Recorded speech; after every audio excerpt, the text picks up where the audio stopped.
Quando dá algo errado na sua vida, qual o primeiro pensamento que vem? Por que isso está acontecendo comigo? Ou pior, será que eu estou sendo punido? Mas me responda com coragem, e se não for punição?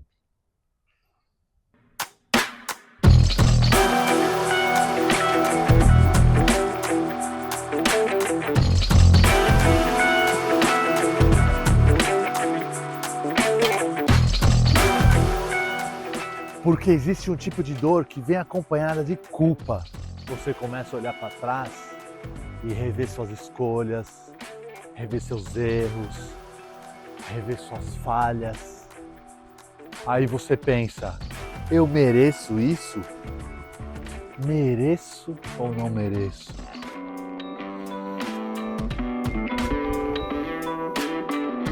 E mesmo sem perceber, você começa a acreditar que a vida está te cobrando.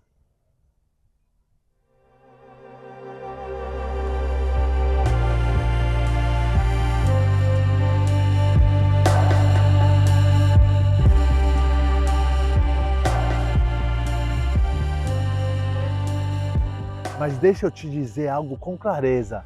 A vida não funciona como um castigo.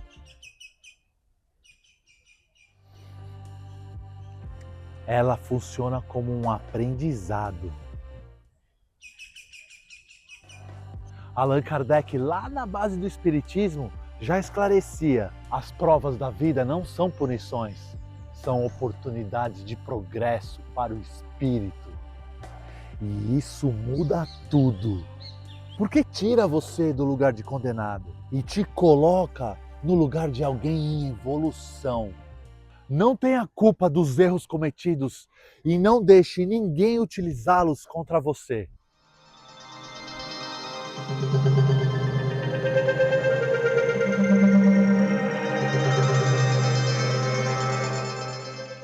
Chico Xavier já ensinava: ninguém sofre sem razão, mas também ninguém sofre sem propósito. André Luiz mostra que muitas das dificuldades são planejadas antes mesmo da reencarnação, como caminhos de crescimento. Joana de Ângeles reforça: a dor educa quando o amor ainda não foi suficiente para ensinar.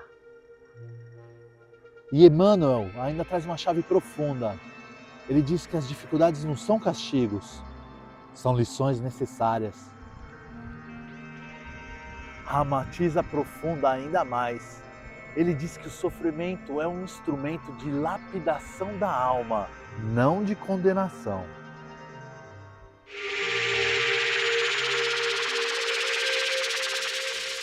Eu vou trazer aqui um resumo da resposta que os espíritos deram para Kardec no Livro dos Espíritos, na pergunta 964. Ele perguntou: será que Deus atente para cada um dos nossos atos para nos recompensar ou para nos punir? E a resposta é a seguinte: Deus tem suas leis a regerem todas as vossas ações. Se as violais, vossa é a culpa. Indubitavelmente, quando um homem comete um excesso qualquer, Deus não profere contra ele um julgamento, dizendo, por exemplo, foste guloso, vou punir-te. Não. E eles ainda trazem uma narrativa para mostrar essa verdade ainda mais evidente.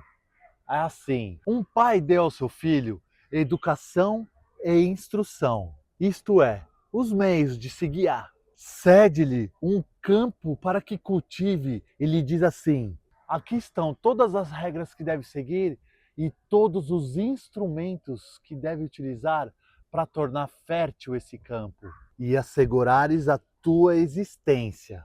Dei-te a instrução para compreenderes essa regra. Se a seguires, teu campo produzirá muito e te proporcionará o repouso na velhice. Se a desprezares, nada produzirá e morrerá de fome. Dito isso, deixa-o proceder livremente. E essa é a narrativa, essa é a vida.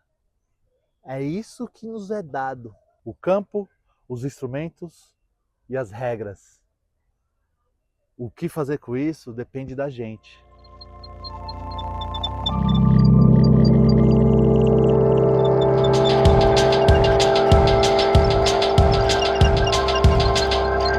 Agora vem uma pergunta difícil.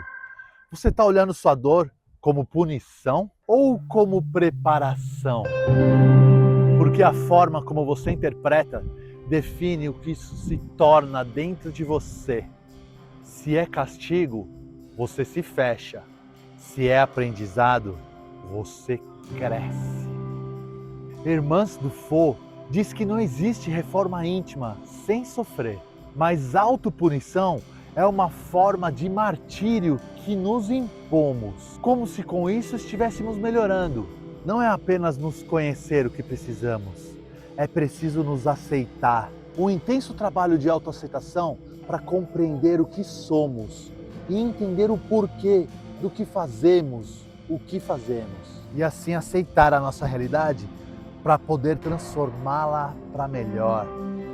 E então identificamos e corrigimos as nossas falhas.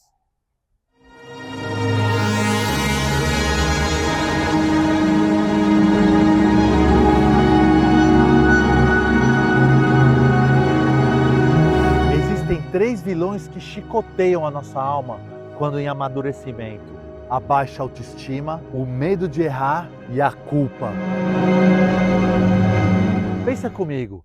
E se cada dificuldade que você está vivendo agora for exatamente o que está te moldando para algo maior? Talvez a vida não esteja te derrubando, esteja te fortalecendo. Talvez a vida não esteja te punindo, esteja te preparando.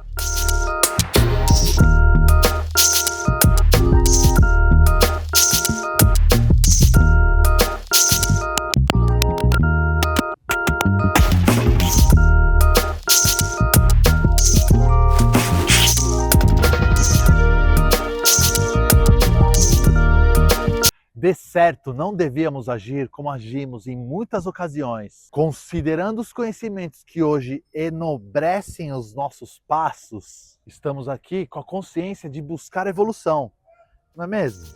Por isso que você chegou nesse vídeo aqui, por isso que você está assistindo esse canal, porque a gente está tentando melhorar. Eu, você, todos nós. Contudo, quase sempre sofremos culpa e desânimo pelas nossas falhas. E apesar do sentimento de culpa fazer parte da reconstrução dos nossos caminhos, é preciso dizer que é sinal do nosso orgulho por expressar a nossa inconformação com o que somos, ou a nossa rebeldia em aceitar a nossa falibilidade.